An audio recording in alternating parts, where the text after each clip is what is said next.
coming. Bear with me, as my students know who are here, I'm losing my voice, although it is better, they will attest. So hopefully, can you in the back hear me fine? Okay, good, excellent. So welcome on behalf of the Department of Modern and Classical Languages and Literatures, and also the Classics Club, to this really exciting book release and author reading. Thanks for coming. I would introduce our author and speaker, and then afterwards we'll have time for Q&A, and after that, if you are interested, we will also be doing book signing, selling, and signing here. So for those of you who would like to purchase a copy, you may do so. Aaron Poochigian was born in 1973, and he attended Morehead State University from 91 to 96, where he studied under the poets Tim Murphy, Dave Mason, and Alan Sullivan. He entered graduate school for classics, let's highlight that for all of y'all, right? For classics in 1997 at the University of Minnesota, and after traveling and doing research in Greece on a fellowship, he earned his PhD in classics in 2006, and then went on to complete his MFA in poetry from Columbia University in 2016. He's a well-established translator of Greek literature. His book of translations from Sappho, Stung with Love, was published by Penguin Classics in 2009. Aratus' astronomical poem, The Phenomena, in 2010.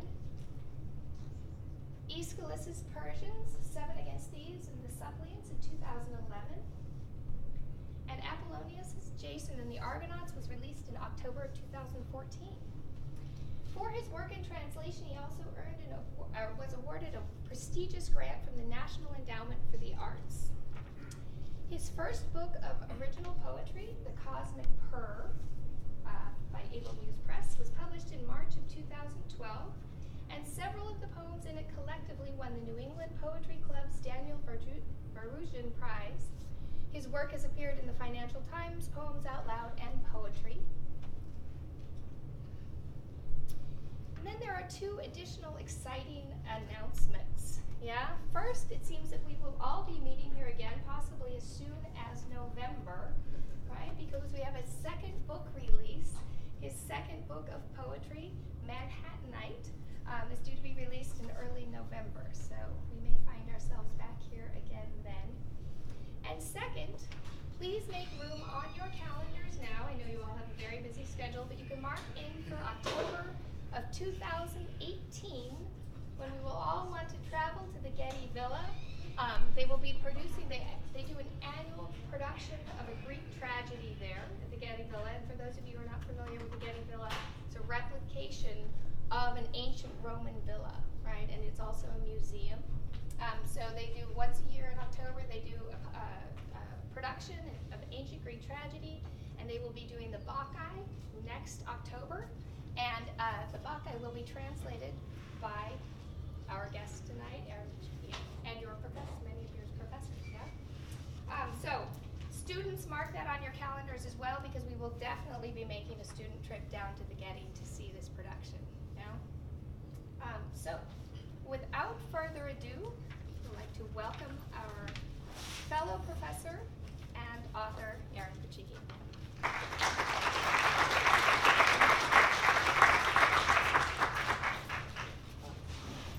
Thank you very much, Kristi, and thank you all for coming here this evening. I'm rarely on campus in the evening, but it's very pleasant. It's relaxed. There's a different mood than during the day. This is the beginning of my second year here at Fresno State, and I must say I'm very happy to be here. I've taught at so many institutions, and this is a really good feeling on campus. That things are good at Fresno State and they're getting better. And so it's very pleasant to be here. What I'm going to do is I'm going to read a number of sections from Mr. Either Or. I'll give you some background to introduce you to the characters. And then I will be happy to take questions on anything having to do with the book, but in particular, any questions that have to do with this book and the classical tradition in particular. This book is in the second person, My Greek students know second person singular. You are the main character. You are a 20-something dude. You are an undergraduate at NYU University, but that's only your cover. Secretly, you work for the FBI, and you are called in to solve a number of world-threatening problems. And then the main love interest in the work is named Li-Ling Levine. And she is the curator of the Metropolitan Museum in New York City. And you have a difficult relationship that evolves in the course of the novel. The section I'm going to read comes from the very end of it. We're going to go through the major fight scene at the end, and I think end after that, in which there are, in fact, aliens, real lizard-like aliens, who are threatening to destroy the world. And you and Li Ling are the only ones, there's a lot of backstory, who are able to stop it. They are an ammonia-based life form, and Li Ling, with her knowledge of art preservation that she's gained from the museum, knows that what happens when you mix bleach and ammonia, there's an explosion and toxic gas. And so we're going to pick up with the arming scene. That is when you acquire all of the equipment you need to fight these monsters, right? And that will involve you going to buy balloons that you're going to fill with bleach and also squirt guns. And also you need gas masks in order to deal with the toxic exhaust that will be given off from the explosion. Unfortunately, you can't use your credit cards to purchase any of this material because they're being tracked. And so this is where we're going to start, without Li Ling at first. You do this on your own. In order to get money to buy this equipment, you rob a burger joint. You rob a fast food restaurant. But it's to save the world. And so I think it's, a venial offense. Yes, let's get started. Big Burger owner Roger Teague is large and in charge, nicknamed the Sarge, and thrilled to pay an hourly pre-tax wage of $7.50 because it turbo pumps his profit margin and schools his crew of losers to be thrifty, the Boy Scout way. He likes to think that they will send him thank yous in the mail someday.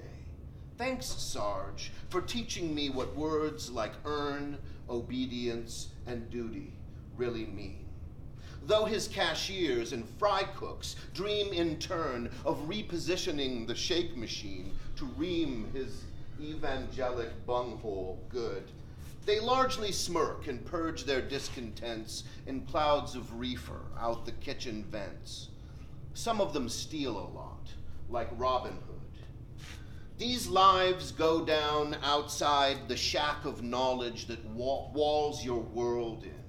If your time in college had pushed the limits, you would understand the fast food power structure represents the scam the state has hired you to defend, and worse, the charitable newts intend more of the same old corporate servitude. No marks for you, though. Nope. To you, this land, like duh, is, was, and always must be free, from Alcatraz to Lady Liberty. That's why you swagger up to the cashier, whip out your Glock, and whisper, "Sorry, dude, it's nothing personal, but strip the till." High as hell, he still recalls the drill, pays out, and tosses in, "Whatever, here, go paint the town. Yo, wanna buy some grass?" No thanks. You stuff the proceeds in your pants and swagger out a side door.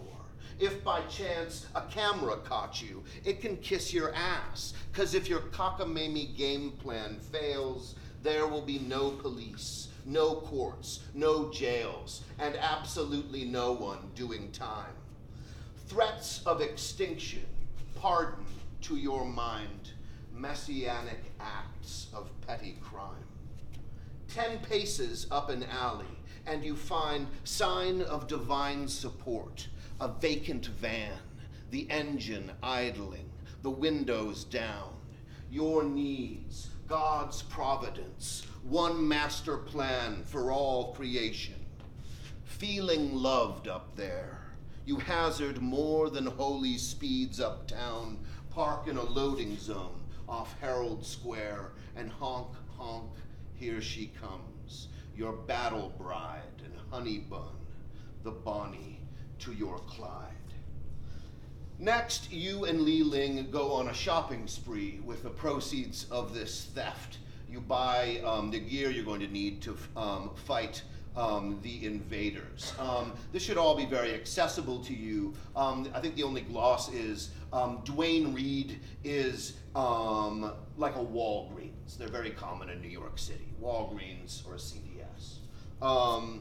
First stop, Party City, where you find rainbow arrays of plastic knives, forks, spoons, punch bowls, kazoos, and there they are, balloons galore. At first, the twisty kind. Clowns turn to wiener dogs and pudgy flowers. No good. Your payload rates a thicker rind.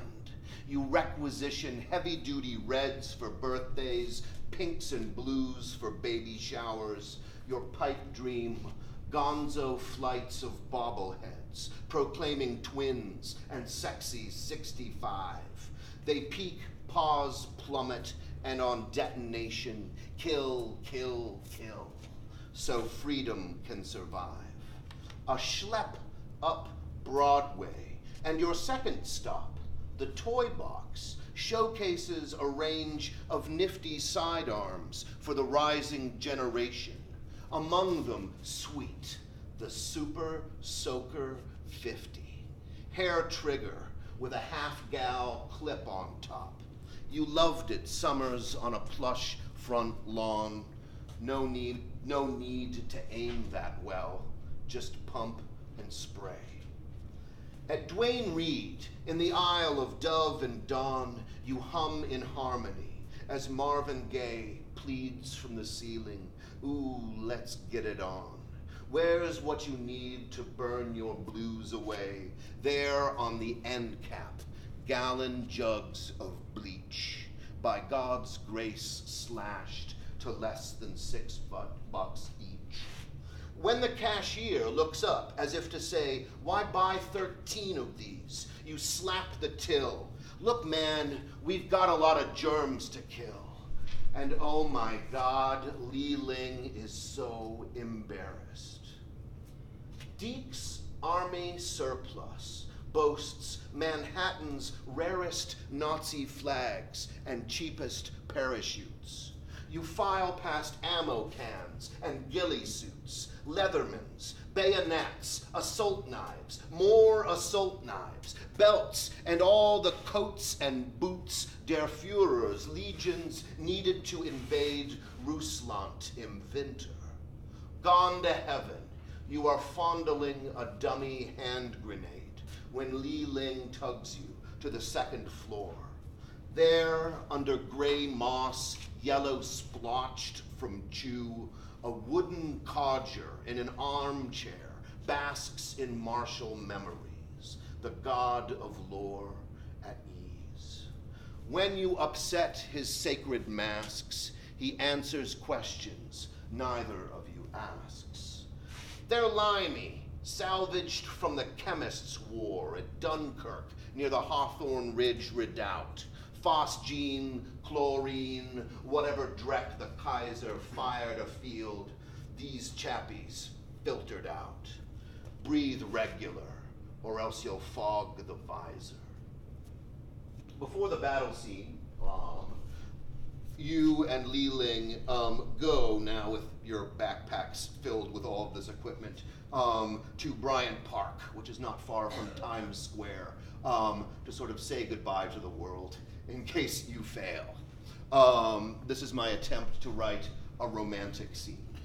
We'll see if I'm successful. Your sundry chores are done. Balloons converted to bombshells, bulbous ammo clips immersed, charged up, and snapped in place. The van deserted outside the Sunrise Mart on 41st. Now, backpacks jiggling with materiel. Your corps of sentimental saboteurs has hiked to Bryant Park to say farewell, old world, in case of failure. You have found a vacant table near the carousel, and kids on steeds are bobbing round and round while others toddle through the great outdoors, enchanted by a pretty hissing goose. Your would-be wife has dragged her chair toward yours and snagged your hand. You only tear it loose to gesture while complaining. Shit, it's like if I were shouting, heads up, space invaders, worse than DOS, motherfucking Dritte Reich are warping in to wipe out humankind, folks would be laughing like I'd lost my mind. She laughs. Yeah, pan-galactic human haters coming soon, and we must stand alone. Absurd, considering how ape our race has been to infight since we got our thumbs. But come on, what's the use? Why piss and moan? She wins. You drop it. Sarcasm succumbs to small things taking place in public space. Some pigeons scuffle over pretzel crumbs, a vendor scattered when he closed up shop. A brindled squirrel struts and frets atop the bust of someone special. Plane trees thrill to fresh advances from the evening air, and Li Ling leans against you when a chill comes on, and you are happy she is there. We'll move on to the climax of the poem now, section 7, called At the Messiah Complex. The aliens are going to send a signal from the top of the New Times Tower, right? That is the New York Times Tower near Times Square. There's a large antenna, and they need that antenna in order to send a signal into space and summon the rest of their Marines to invade the Earth. You and Li Ling, then, need to make it to the top of the New Times Tower and prevent them from doing this. And that's why you've armed yourself and prepared yourself, also with the gas masks. And so the next section begins with you walking through Times Square and seeing the billboards, for example, for musicals like Wicked. And also you walk past the famous sign for Madame Tussauds Wax Museum, the waxes of all the celebrities, as you make your way to the New Times Tower. The march toward 0 hour has soured your mood. The bachelor brunt of you, the hermit dude, whose holy ohm is mine instead of our, would sooner suffer through the tick, tick, tick in private. But you've got a nervous chick, and she is right there, tripping up your stride, and talking like a tour guide. There, over Wicked, look, the New Times Tower, launched with fanfare, June 2007, before the crash. Those white ceramic rods running stepwise up the glass facades work like blinds to filter out the glare. Some say the way they space out more toward heaven gives the place a neo-mystic air. 50 aspiring floors, and at the summit, a platform fitted with a spire or mast. You see it? Yeah, but when you squint up there, all you appraise is, if some chump should plummet, how long the ride would last. Gargantua is dim, a slow news night. Only a few sad, scattered panes of light where interns must be playing solitaire while waiting for some scoreless overtime slugfest to die by goal in Anaheim. The DAX to open, the Nikkei to close. May they, God bless them, gape on unaware. ETs are getting jiggy on the roof. no front page spreads, no photographic proof. If all goes well, the world won't learn a thing. Cabaret, Annie, and Madame Tussauds behind you now. You squeeze yourself, Li Ling, and backpacks through the lone revolving door, revolving at this hour. The whole first floor is high-end crap, imported to delight the Bloomberg crowd. But all their Christians Dior, Versace's, chocolatiers, and Munster shops have put on armor plating for the night. The semicircular security station serves up a dioramic murderscape, blood spatter, meat debris, and rent-a-cops. One at his desk, agape from throat to nape, another sprawled in permanent prostration before whatever met his pleas with no. Your partner takes the carnage like a pro. No tears, no vomit. She just scowls and swears to off them, squash them, kill all human haters. Newts knew enough to kill the elevators, so you ferret out some fire stairs, adjust your backpacks, cuss, and start the climb. 4 stories, and the queen of cardio is putting you to shame, but you don't mind. What with the nap on death, you need some time to tally all your sins and mutter prayers to God knows what created humankind, however many effing years ago. Are you ready for a battle scene? 2 have reached the roof of roofs. You, the young man universal. She, your trusty Sherpa, showpiece and better half. High up and human, you swivel and gape through your goggled gas masks at panoramic pinpricks implying stacked structures, straightaways, curves, and bridges leaping black abysses to make the metro more than its boroughs. But that's all nothing. New York's normally shy astronomy is sure shameless way up here. A whole hemisphere of suns centering concentric rings of whirling worlds. And one up there has spawned a species special as yours. You lower your mask to the landmark mast, its tip a beacon, its base backdrop to Lord, look at that colossal lizard, its builder's image. The brain you brought them now has a neck, a nervous system. The Roswell wreckage risen again to send the summons. A squint picks out a live lizard, leg high beside it. Must be Margaret. She's the leader of the lizard people. Her maw emitting glottal harangues as ring on ring of nude and moonlit monsters march parade style round their robot totem, 100 strong.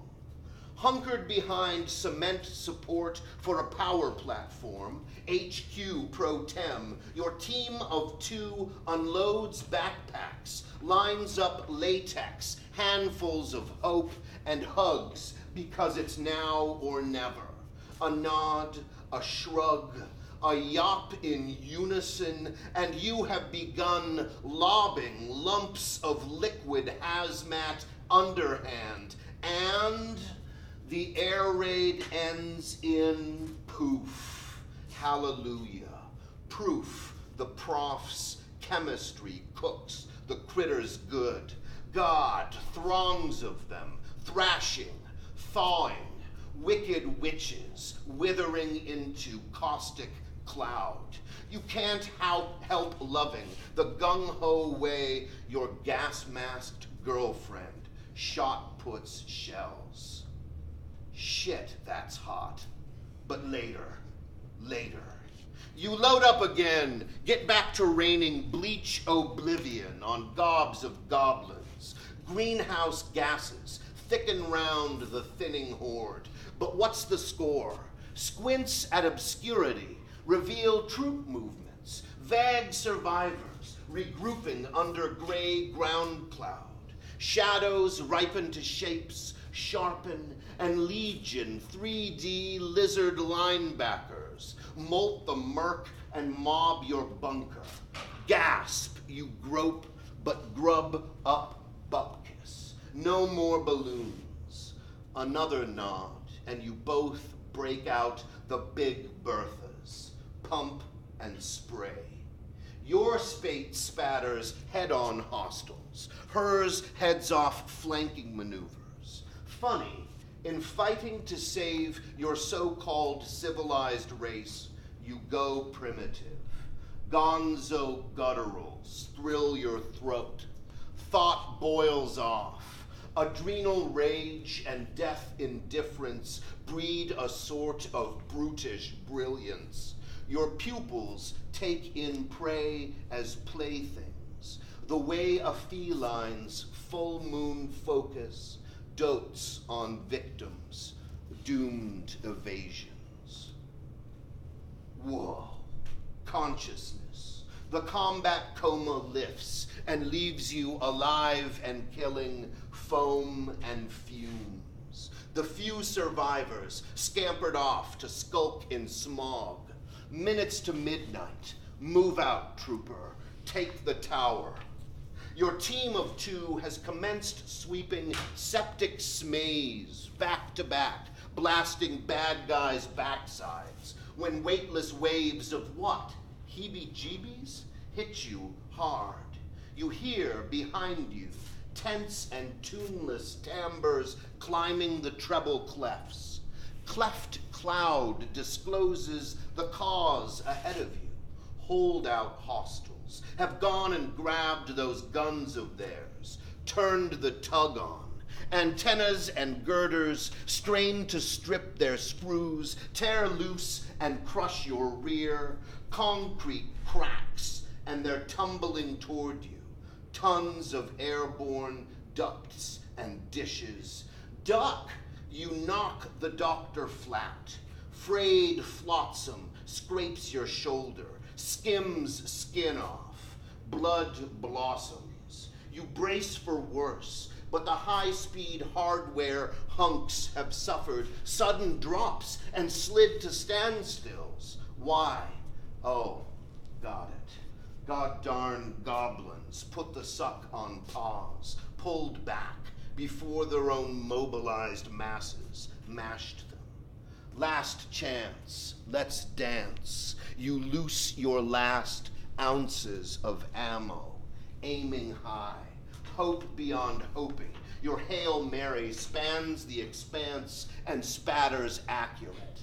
Time slow-mo's. The toss-up torrent swoops and bursts, and bingo, bogeys go gaseous. Guns without shooters slap cement, and the motile metal's torpor continues. Tick, tick, tick. You pull up your partner, pat her rump, a human thing. The throat-threatening haze is heading home to Hoboken. All the aliens, are they? Almost. You spot, far off, through scraps of smoke, the last thing lurking. That lich, Margaret, has pulled a console from the comlink's calf, her tyrant tumors tapping out what? A countdown code? You can't get there, can't fly, guns dry, your gung-ho go at a blitzkrieg, bombed big time. The long-range colossus is lighting up, and you just stand there, stupid, stung by likely loss. In lieu of leadership, your only teammate takes up the two otherworldly weapons, wings you one, and shouts, "Hey shithead, shoot the mast!" You shoot as told. Your twin attractions meet, marry, and the metro's most eminent needle seeks your magnetic north. The strain screeches, steel cables snap and lash the night. The leaning tower's beacon blows, the base buckles, tears the long-range totem's torso loose of its legs. Electric life is bleeding out, the brain bouncing across concrete. You kill the cannons, sprint clear of the spire's crash path. True, there's time to turn and love, watching this world's unwelcomest guest twist and face titanic failure, moments before the mast makes her lizard mash. The leveled landmark juts toward Jersey, judders, crumples, the pendant part of it poised there over ants idling on 8th Avenue frets a while, but fails to fall. And there's one brief concluding section involving you and Li Ling the morning after you saved the world. Apollo's Dineret, a vinyl booth where you, the early birds who know the truth about last night's iguana Waterloo, are finishing a modest victory banquet. The dock is spearing prune and honeydew. You're pushing toast across your plate to sop residual yolk. The mood is like the languid morning after mad amounts of drugs. The sunlight, could pass for cobalt blue, and oil-slick rainbows undulate on top of matching bottomless ceramic mugs. Apollo's Dineret, a sticky booth where you and what's beside you, veteran youth, sit mute among the dust motes, disinclined to broach the future, but it doesn't matter. Credence churns the airwaves, ambient clatter ebbs and flows. Now that you share a mind light years beyond the squint of humankind, there's no big rush to stuff a hush with chatter. Student and agent, Mr. Either or, you never trusted anyone before. Why shop for rocks? Why bother with a vow? It's over. You're as good as married now. Thank you very much.